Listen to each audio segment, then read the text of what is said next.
સહજાનંદ સ્વામી મહારાજની જય। સભાને વિશે શ્વેત વાઘામાં મયુરાસનમાં બિરાજમાન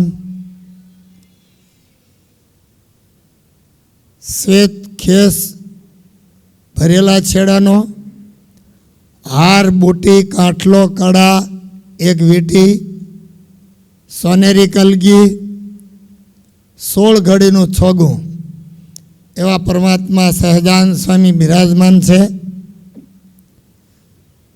પ્રસાદીની ભૂમિમાં સોમવારની પ્રથમ સોમવારની સભા એના તમામ સભ્યો અને સત્સંગી બંધુ મિત્રો, આજ કોઈ એવું એક ધામ કે કોઈ મોટી કથા લેવાની નથી। માપસરની સભા છે, લગનગાળો એવું લાગે છે। જોકે બહુ કથા આવવા માંડી છે એટલે બધી જ પરિસ્થિતિ છે, લોકો ઘરે સાંભળે છે। કારણ શું કે બધા જુદા જુદા સંતોને સાંભળતા હોય। ભગવાનનો સંબંધ કોને કહેવાય? આપણે બધાએ વર્તમાન ધાર્યા, પૂજાઓ લીધી, મંદિરના દેવ દર્શનના નિયમો રાખ્યા, એ ઉપરાંત આત્માનો પરમાત્મા સાથેનો સંબંધ એની એક ટૂંકી વાતો કરશું, જેવી આવડે એવી। અહીં કંઈ કોઈ શાસ્ત્રિક વેદાંતિક કોઈ સંસ્કૃતાચાર્ય કોઈ છે નહીં। સંબંધ એટલે જોડાણ, સંબંધ નહીં, સંબંધ એટલે જોડાણ। સેતુ છે, બે છેડાના જોઈન્ટ હોય એને સેતુ, સંબંધ સેતુ કહેવાય। આપણે પરમાત્માનું ભજન કરવા માટે ધર્મ જ્ઞાન વૈરાગ્ય ભક્તિ આદિ ગુણોથી યુક્ત થતા હોય, શાસ્ત્રો સંતો સત્પુરુષોનો સહવાસ આશરો સંગ કરતા હોય તો સંબંધ 5 પ્રકારે પરમાત્માનો સાથે આત્માનો થાય છે। બરાબર યાદ રાખજો, 5 પ્રકાર છે। પહેલો, માળા કરવી, સ્મરણ સંબંધ। માળા કરે એટલે સ્મરણથી સંબંધ થાય ભગવાનનો। બીજું, દર્શન કરીએ એટલે સામીપ્ય સંબંધ થાય, આપણે સામે જ છે, આપણે એની સમીપમાં બેઠા કે ઊભા છીએ। ત્રીજો, ઐતિહ્ય સંબંધ, ઇતિહાસથી સંબંધ થાય। ગાંધીજીને સરદાર મોટા લાગ્યા, શું કામ? એનો એક ઇતિહાસ રચાઈ ગયો, અને એ ઇતિહાસ જે કોઈ સાંભળે કે વાંચે તો એને એમ થાય કે મનુષ્યાકૃતિની અંદર કંઈક કરીને ગયા। કોઈ હિન્દુ સંસ્કૃતિ માટે, કોઈ આઝાદી માટે, કોઈ સંપ્રદાય માટે જે કાંઈ કર્યું હોય એનો ઇતિહાસ રચાય, એ ઇતિહાસથી મોટા લાગે। આપણે ગાંધીજીને જોયા ને, પણ છતાં મોટા છે એમ કેમ માન્યું? એની વાતો ઇતિહાસ સાંભળીને એને કહેવાય ઐતિહ્ય સંબંધ। ચોથો, પ્રગટ સંબંધ,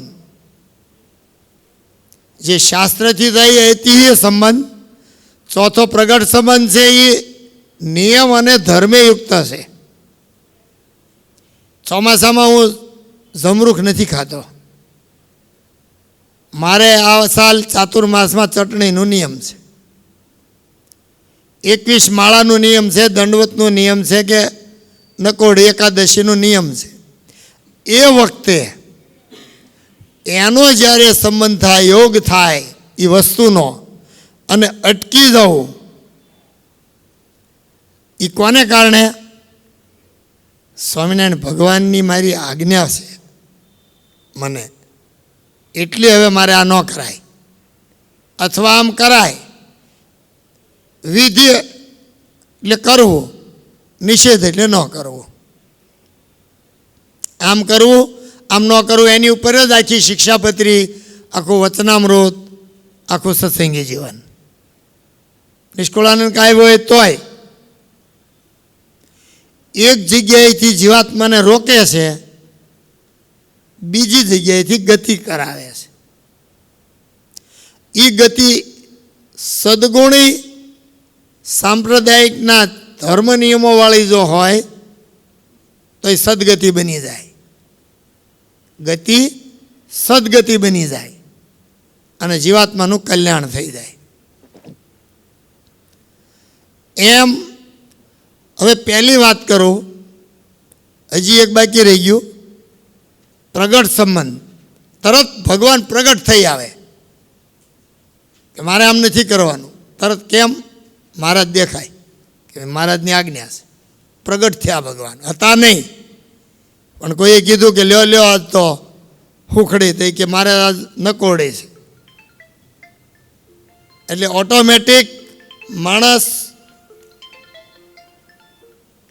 ઓટોમેટિક માણસ સંબંધને કારણે ભગવાનને પ્રગટ કરી શકે છે. પાંચમો સંબંધ છે પ્રત્યક્ષ સંબંધ. આંખની સામે સતત મૂર્તિ રહે એને કહેવાય પ્રત્યક્ષ સંબંધ. તમને થશે કે પ્રગટ અને પ્રત્યક્ષનો ફરક શું મૂક્યો? એક દ્રષ્ટાંત આપીશ એટલે તમને પ્રત્યક્ષ, પરોક્ષ ને પ્રગટ ત્રણે સમજાઈ જાય. પરોક્ષ જે હાજર નથી તે, થઈ ગયા અવતાર તે આપણા માટે આગળ થઈ ગયા, એ પરોક્ષ થઈ ગયા. જોવામાં આવતા નથી, મળતા નથી, એનો સંબંધ નથી. તો આ ત્રણ વસ્તુમાં વાદળાની અંદર જે જળ ભર્યું છે, કાળા ડિબાંગ વાદળ જતા હોય ત્યારે આપણને એમ થાય કે હમણાં વરસ, પણ 100% ગેરંટી એમાં નથી. કદાચ કામરેજની ઓલપાઈ વહી જાય ને હાવ ઉડી પણ જાય. જેનો વિશ્વાસ નથી પરોક્ષ, જે સુખ આપી શકે એમ નથી, એના જળથી તૃષા જાય એમ નથી, એ પરોક્ષ. એ જળ જ્યારે કૂવાનું લાવીને ગોળામાં નાખ્યું, ગોળાનું જળ છે એ પ્રગટ. આપણને ખબર છે ગોળો ભીનો છે એટલે ભરેલો હશે. પહેલો તો વિશ્વાસ આવ્યો, સંબંધમાં વિશ્વાસ આવ્યો કે એમાં પાણી છે, મારી તૃષા જશે, પણ કોઈ ભરીને આપે તો. હજી એટલું બાકી છે પ્રગટમાં, પ્રત્યક્ષમાં. પણ જ્યારે મહેમાનને ગ્લાસ ભરીને જ્યારે આપવામાં આવે, ગ્લાસ અંદરનું જે પાણી છે પ્રત્યક્ષ આંખની સામે, એ પ્રત્યક્ષ. એવું જ મૂર્તિનું છે. જળનું દ્રષ્ટાંત છે, આવું મૂર્તિનું છે. ભગવાનને પ્રગટ કરવાના હોય છે. આ મૂર્ત ભાવ ન નીકળે ત્યાં સુધી પ્રગટ મૂર્તિ કહેવાય જ નહીં. આરસની લાગે કે નાના મોટી લાગે કે હારી મોળી લાગે, એમાંથી ભાવ પ્રગટ કરવાનો છે તો અખંડ ચિત્ત વૃત્તિ રહે. હવે પહેલો સંબંધ કીધો માળાનો, સાધન માળા. સંબંધ સમરણ સંબંધ. ઘડીક માળા ચાલુ હોય, મન બીજે વયું જાય, મન ચિત્ત બુદ્ધિને અહંકાર એના કાર્ય કર્યા જ કરે છે રાત્રિ દિવસ. ઇન્દ્રિયો શાંત થાય, અંતઃકરણ શાંત ન થાય, એનું કાર્ય કર્યા જ કરે. અરે સૂઈ જાય તો સપન અવસ્થા ફરે છે, બંધ થતું નથી. એટલે સમરણની અંદર જેટલું ધ્યાન રહે એટલો સંબંધ, બાકી લાકડા ફરે, પારા ફરે. આ કહેવાય સ્મરણ સંબંધ. જો ચડતી ઉતરતી કક્ષા છે, આનો નંબર 5મો છે.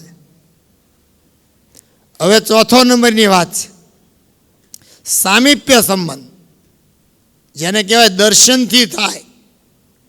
ભગવાનની સમીપે જ્યાં સુધી ઊભા હોવ ત્યાં સુધી જે મનના સંકલ્પ વિકલ્પોનો વિરામ કરી અને મૂર્તિમાં જોડાઈ જવું એને સામીપ્ય સંબંધ કહેવાય. સામીપ્ય સંબંધ સમરણ સંબંધ કરતાં થોડોક સારો, ઉતરતી કક્ષા છે, ચડતી ઉતરતી. માળા ઘણીવાર 500 કરી નાખે લોકો, તોય ઘણી વખત ઉદ્વેગ હોય, કોઈ મુશ્કેલી આવી હોય, કોઈ રોગ હોય, સાંસારિક બાબતોના પ્રશ્નો ઊભા થાય, તેથી માળા મન રહે જ નહીં. એટલે શ્રીજી મહારાજે મન મંદિર, વ્યક્તિગત મંદિર, મહામંદિર ઊભા કર્યા.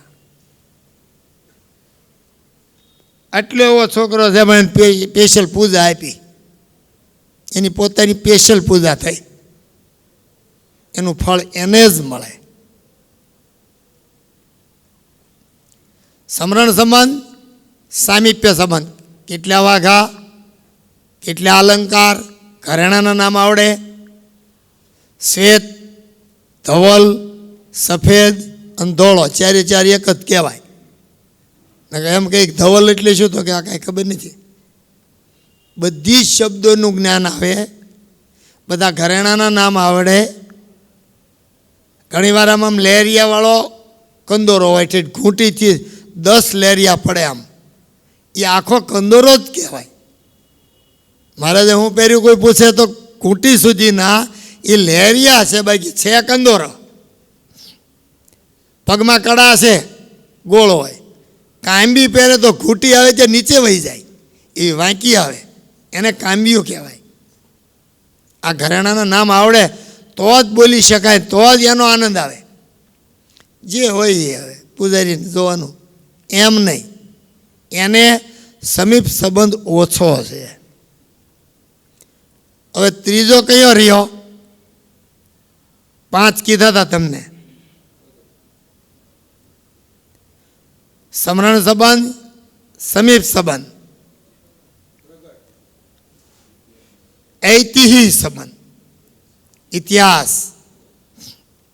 40 સાધુએ હાથે 3 ખટેરા પુસ્તક રચ્યા. હાથે લખવાનું, લાકડાની પેન, એક જાતનું ઝાડવું આવે એની એમ ક્રોસ કાપેલી, માથા બાંધતા જવાના, એને બાળબોધ ભાષા, દેવનાગરી લિપિ કહેવાય. એમાં આપણા પુસ્તકો રચાણા આવે છે, જાય છે, પણ અક્ષર હિન્દી. માથા બાંધેલા, સાય હાથે બનાવવાની, કાગળ હાથે બનાવવાનો, વાહડા ઝીણા ઝીણા કરીને ખાંડીને લુગદી બનાવીને. કોની માટે કર્યો? સાધુ નવરા હતા એટલે બનાવી નાખ્યું. એમ મારી પાસે આવડી શિક્ષાપત્રી હતી, હમણાં મેં એક સારા સાધુને આપી દીધી, 5 લાખે માગી હતી. એની વેલ્યુ કેટલી? માથા બાંધેલી લાઈન એક સરખી આમ આડી જોવો તો, અને વચ્ચે વાળ રહે એટલી જગ્યા, 2 માથા બાંધેલની વચ્ચે વાળ, દીવીના અંજવાળે રાત્રે કેટલી તોરા હશે ઇતિહાસોમાં. બધાએ બધું લખી નાખ્યું. 3 ખટેરા શાસ્ત્ર છે. એકલા નિષ્કુળાનંદ સ્વામીએ 20 ગ્રંથિ બનાવી. જેવું જેનું અંગ, સ્નેહનું હોય તો સ્નેહ ગીતા, ભક્તિનું હોય તો ભક્તિ નિધિ, આજ્ઞા પાળવી હોય તો વચન વિધિ, વૈરાગ રાખવો હોય તો સાર સિદ્ધિ, કલ્યાણ જોતું હોય તો કલ્યાણ નિર્ણય, પુરુષોત્તમ જોતા હોય તો પુરુષોત્તમ પ્રકાશ, ભય ભાળીને ભગવાન જોતો હોય તો યમદંડ. આ બધું કોની માટે કર્યું? બહુ વિચારવું પડે એવું. ઇતિહાસોની અંદર જ્યારે પ્રીતિ થાય ત્યારે પરમાત્માનો ઐતિહાસિક સંબંધ થઈ જાય. એ જાય નહીં જલ્દી, યાદ રાખવાની મરજી થાય. નગર તો કે ભાઈ વાત થઈ હતી. પરોતભાઈને પૂછ્યું મહારાજે, કાલ શું આવ્યું હતું? તો કે કાલનું કહું, પમદીનું કહું, 8 દી પછીનું કહું? સભા ચોંકી ગઈ. આનું નામ પર્વતભાઈ. બે વાહે આગળથી ઉઠતા જ આવે ને સિસ્ટમ હતી તેથી. કારણ બધા મજૂરી કરતા હતા. ઢોરનું કામ હોય, સવારે વહેલું જવાનું હોય, વાહે જ પર્વતભાઈ હળવું હળવું ઓરાવતા જાય, મહારાજના પગ પાસે પહોંચી જાય તો એના વખાણ થાય. અઘરું છે, આપણને બધું યાદ રહેશે. ગામડે જાય ત્યાં લીમડો હતો ને, અહીંયા તો જૂનું ઘર હતું ને, એ નકશા સાથે બેસી ગયો. ત્યાં વાત યાદ ન રહે, નબળી વાતો રહે. જગાતના કે મકાન હળગ્યું એ આખા બધાને મનમાં ઘૂસી ગયું. અહીં કાલની કથા યાદ નથી. આને કહેવાય ઐતિહ્ય સંબંધ. હવે પ્રગટ સંબંધ. ઇતિહાસ આખો દી ચાલે. મૂર્તિ રે, આ બધાની અંદર મૂર્તિ રાખી હોય તો રે. પહેલા બીજા ત્રીજા સંબંધમાં બધામાં. હવે પ્રગટ સંબંધ, ધર્મ નિયમ અને આજ્ઞા, મહારાજની આજ્ઞા અને વચન. આજ્ઞા વચનનું વચનામૃત છે. જે જેટલી પાળે એટલો જ એને ભગવાન રહે. ચાતુર્માસમાં નિયમ આપે, મોટા સમયો થવાનો એના વિશે નિયમ આપે, આઈને માટે નિયમ આપે. એ પૂરા કરવા ક્યારે થાય? સતત ભગવાન યાદ આવે. મારે એટલા પાઠ કરવાના છે, મારા નકોડ એકાદશી એટલી કરવી છે. ગરડાના મારા ગુરુએ 50 વર્ષની નકોડ એકાદશી ને 70 વર્ષની મહાપૂજા 4 વાગે જાગીને કરી. 4 જાગે, 5 બેસી જાય, 7 વાગે પૂજા હાલે. એવું રોજ 70 વર્ષ. 87 વર્ષ સંપ્રદાયમાં રહ્યા, 13 વર્ષે આવ્યા હતા. કેટલી પ્રીતિ છે પ્રગટ સંબંધ. હવે પ્રત્યક્ષ સંબંધ, અખંડ વૃત્તિ, પરમાત્મામાં રહેવી, સતત આંખની સામે રહેવું. કોઈએ કોઈનું ખૂન કરી નાખ્યું હોય ને તો એને ઊંઘ ન આવે. શું કામ? સતત સામું દેખાય. એક જ્ઞાનીને, એક ધ્યાનીને, એક કામીને, આ બધા એને પ્રત્યક્ષ સંબંધ એક જ ધારો રહેશે, ન ભૂલાય. એની માટે ધંધો કેટલી વખત વચનામૃતમાં કામીના દ્રષ્ટાંત લીધા મહારાજે. છોકરીના જ્યાં સુધી સંબંધ નથી કર્યો ત્યાં સુધી એણે ઘર પોતાનું માન્યું છે. સંબંધ થયો એટલે પોતે નક્કી કરી લે કે હવે મારું ઘર બીજું છે. ગમે એને હારે ફરે, આનંદ કરે, ખાય પીવે, કામ કરે કે ગમે તે કરે. ત્રણેય અવસ્થામાં, ત્રણેય શરીરથી, ત્રણેય ગુણે કરીને એને સંબંધ જાતો જ નથી. એકવાર થયો, આપણે થયો નો જાય એને સંબંધ કહેવાય. એણે ઘર માન્યું છે, રહેશે બાપને ઘરે. પહેલા જમાનામાં સંબંધ પછી ઘણા વર્ષ દીકરી ઘરે રહેતી હતી. ત્યાં સુધીના પીરિયડમાં રહેશે અને ઘર નથી માન્યું. બાજી પલટી ગઈ. શું કામ? પ્રત્યક્ષ સંબંધ બીજો થયો. બાપનો સંબંધ ઘટી ગયો, ભાઈનો ઓછો થઈ જાય. મહારાજ વચનામૃતમાં કીધું, સ્ત્રી આવે એટલે માતામાંથી પ્રેમ ઘટી જાય, એ તો ઓછું થઈ જાય.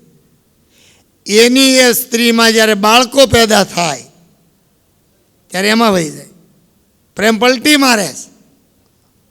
પ્રેમ અવિચળ નથી. આ માયા, જગત, લોક, ભોગ, દેહ, સગાન સંબંધીમાંથી પ્રીતિ તોડીને પરમાત્મા, પરમાત્માના ભક્તોમાં, શાસ્ત્રોમાં, મૂર્તિમાં, મંદિરમાં, સમૈયામાં પ્રીતિ કરવી પલટી મારવાની છે, બંધ નહીં રહે. કોઈ વસ્તુ રોકી શકાતી નથી. નદી ઉપર ડેમ બાંધવો હોય, પહેલાં અડધો બાંધે, પછી આમથી પાણી કાઢે, તો એ ડાયવર્ટ કરે, તો એ ડેમ બંધાય. ગંગાનો ડેમ એમની બંધાય. આ નર્મદાનો ડેમ કેટલા ફૂટની ઊંચાઈ, 300 ફૂટની નહેર સતત ચાલે, 12 મહિના તોય પાણી ખૂટતું નહીં. 250 ગામડા વહી ગયા તોય ઊંડો કેટલો. એમ અંતઃકરણમાં શેડ બેસી જવી જોઈએ. આમાં યારું કોઈ નહીં હેડ્યા હોય, યારું હેડ્યા કોઈ. હું 70-80 નહીં ખેવા પકડીને, એટલે મને વાંધો નહીં. તો એ યારું એટલો બધો હુંવાળો છે કે અત્યારે ગમે એવા પર્સ બનાવે ને તો એની જેવું ન થાય. પણ છતાંય જીવમાં છેડ બેસી ગઈ, એરું ઓડી જાય એટલે માણસ મરી જાય. એમ એરું એનો કડ થયો, માણસનું મૃત્યુ થાય, સાંભળ્યું છે, અનુભવ્યું નથી. છતાં જીવમાં શેડ બેસી ગઈ, રાતે અંધારામાં દોરડી પગમાં નાખી હોય તો હો બાપ એરું આવું બોલાઈ જાય. શું કામ? જીવમાં શેડ બેસી ગઈ. આ સંબંધોની વાત ઇન્દ્રિયોમાં નહીં, અંતઃકરણમાં નહીં, જીવમાં બેસી જાય ત્યારે યાદ રહે.